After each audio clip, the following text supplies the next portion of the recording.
Hello, hello! I'm Alexandra. And I'm Doré. We are the founders of Musical Theatre Market, and today is day 5 of our vendor training. Today we are going to be covering ... Thought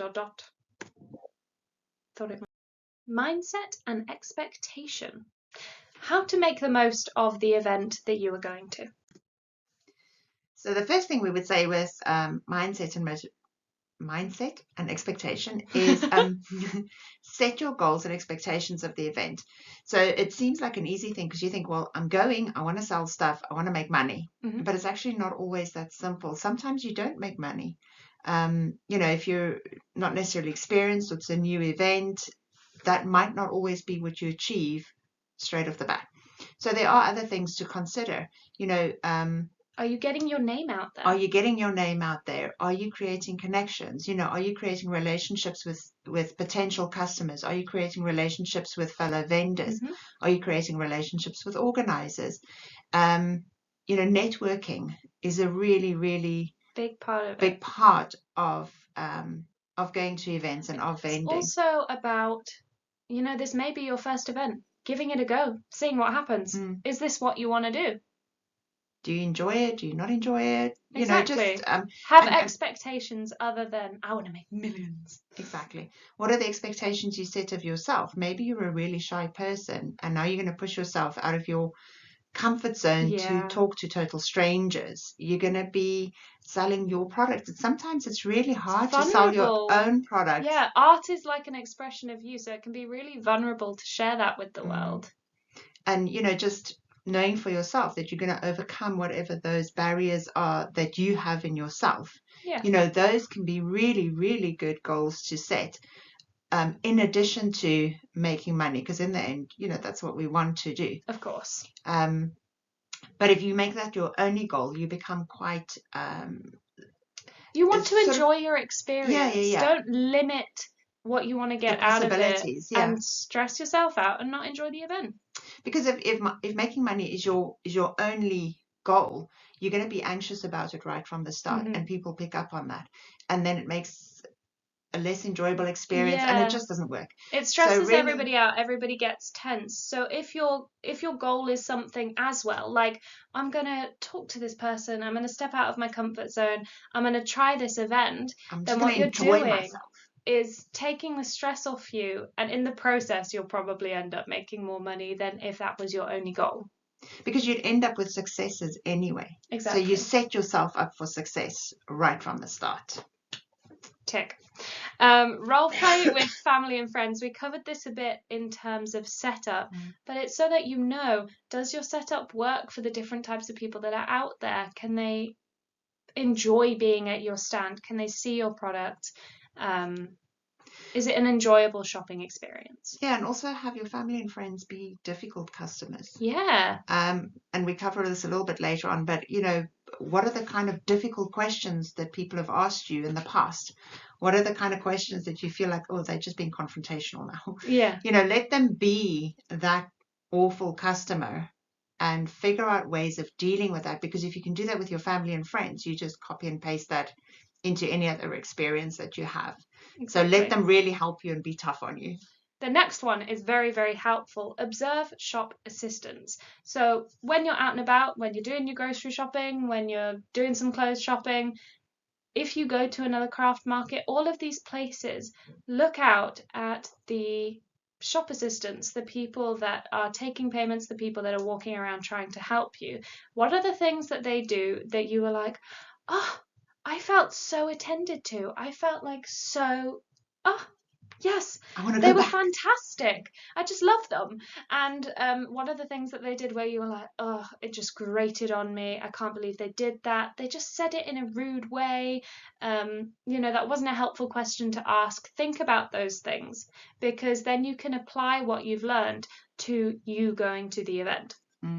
And I think also just with observing shop assistants, don't just observe them, actually make notes, because you forget. Yeah. So easily you forget the things. Write it down on your phone. And be quite specific, about the things that made you feel good. Not just that I had a good experience. Like, what exactly did they do? Like, analyze it. You're researching it, Yeah. really, because you're trying to see exactly what it was they did that made you feel good. Did they compliment you? Yeah, so that you can apply that because you're going to be the shop assistant. Yeah. You're going to be the service provider. So you can apply that at your stand. What did they do to make you feel special? Yeah. What did they do to make you feel not special? They say that people don't always remember what you say to them, but they always remember how you made feel. them feel, yeah. So keep that in mind. Keep notes. And then keeping notes. Note down your thoughts and ideas. So we've covered that. In the run up to the event, on the event, when people are making comments, either criticisms or positive things, just take note. Make note of things that you see, that you think, oh, this is good, that's not good. Anything, whether it's like even product in your ideas, setup, whatever. Yeah. If you're like, oh, next time I'm not going to do that, make a note of it so you remember the next time you come around. Keep a notebook and a pen. Notebook and a pen. With you at all times. At all times. And guess what? Phones. That's a notebook and pen right there. Yeah. Take note of praise and criticism. We've covered that. So you know what you can improve. And also, when you're having those moments of, oh my gosh, what am I doing this? You can look at the praise and go, that's why I'm doing this. Because people enjoy my products. They enjoy my art. They like being at my stand. But also with criticisms, don't take them too hard. No. We have a propensity to focus on the negative and forget about the positive. We always talk about, in our family as well, we always talk about if you have a blank, like a white piece of paper, and you put a black dot on it. What do you focus on? What is it you focus on? What does your eye go to? It goes to the black dot. Exactly. But actually, it's just one tiny little dot on a big piece of paper. So you have one tiny little criticism within a lot of praise. So don't just focus on that criticism. And also, people's criticism comes from a place of perspective. So that may be something that they think, oh, well, you could have done that better. That doesn't necessarily make it true. So maybe you'll be able to take something from it and go, okay, yeah, I could improve there. And in other cases, it's just a case of, yeah, no, they're having a bad day and you got in their way. Exactly. Yeah. So, look at the criticisms and go, is it valid? Is it something I should action? Can it help me? And if it can, action. If it can't, goodbye. Exactly. Out you go. Moving on. Smile and offer friendly greetings. It's such a great way of putting it. Be friendly. Create a nice environment. Be the person that people want to keep coming back to. You'll often find at events like this that if you compliment someone, you're just nice to them. You help them try and find whatever they're looking for. They'll come back to your stand again and again. These are the people that are supporting your business. So take care of them. Smile, be friendly, because those interactions matter. Be prepared for questions and comments. So what are the most common questions that you've had from customers in the past? Or even, look at other people that sell similar types of products. Look at what are the reviews that they've been getting. Because looking at reviews, Etsy reviews, Amazon reviews, all those kind of things actually provides you with a good basis of the kind of comments and questions that people might have, and then have a ready answer. Yeah, if you have been running your shop for a bit, you'll know the types of questions that people ask you specifically to do with your product. I mean, in musical theatre, if you're taking a look at that, if you run a musical theatre business, or you make fan merch of some kind, you'll have people ask you, oh, do you have something for this show? Do you have something for this film? Do you have something for this comic? Make sure that you and the people that are on your stand with you know the things that you have for, because those will be common questions. Or it might be about, like, how do you wash your hoodie? Or is this mug dishwasher safe? Things like that. That you just commonly get. They're not necessarily negative, they're just questions that people have. Know what your answers are and make sure the people on your stand know what the answers are as well. And then also about pricing. Negative kind of things that we have had in the past was pricing. People just go, oh, this is really expensive. And you just smile and wave, quite frankly. Yeah, it's not a question. It's not a question. It's their perception. It's not fact. Yeah. The other thing is like, oh, you don't have it for this show. Oh, you don't have that show. And people can be. Sometimes people can be quite harsh. Yeah. And they're As sort friendly as people can be and as lovely as these events can be, you do get those people who, I mean, you'd rather not interact with, but sometimes those interactions happen. So if it's just a one-off comment like that, just ignore it, because quite frankly, they're having a bad day. You got in the way. If it is a question specifically, so maybe it's like, oh, why is this so expensive? And they're genuinely asking you, have an answer for that. I mean, it's a difficult question, but it's like, these are all handmade. And so you're paying for not only the ingredients or um, the the materials, and but you're paying for the time and for the expertise of this product. So you may get difficult questions, which is unfortunate, but it does happen. Have an answer and approach them not with the same tone they approach you, but approach them very calm, very matter of fact, very friendly, because it's their problem, not yours. I would definitely say ignore the criticism, but take care of the person. Yes. Because often people do this not because they're trying to offend you, they just want to be noticed. Yeah. And when you give them that, when you notice them and you're kind, you can often turn them quite quickly. Yeah. And that's very satisfying. So ignore the criticism, but take care of the person. Yes.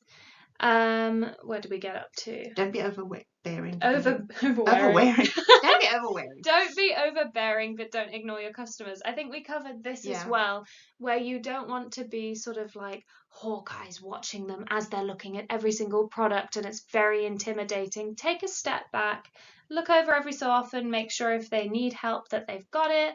But otherwise, keep yourself busy, not with your phone, but with a taking notes. You know, we were saying earlier, take notes. It's a good thing to do. Or if you knit, you've got a hobby, or you can create some more products on the stand, something that you can drop in case something needs attending, in case someone has a question.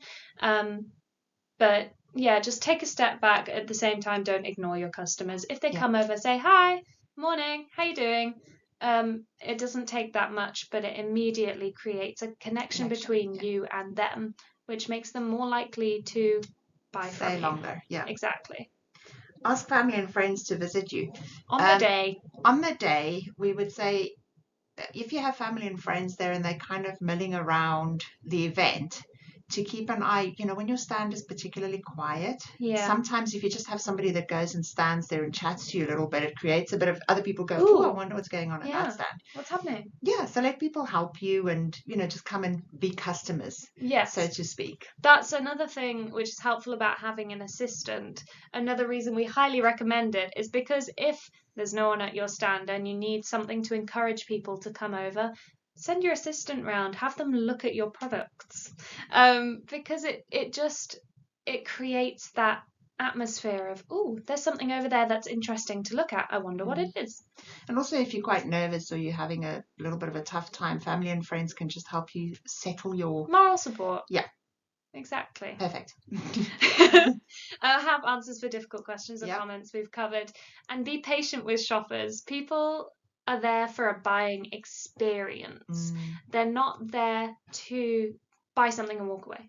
They're not going to walk up, go, I want this, and then leave. I mean, it happens. It does happen, but more likely, quite often you need to create an environment where they can come in and go, oh my gosh, look at all these beautiful things. I want to have a look at this. I need to make decisions.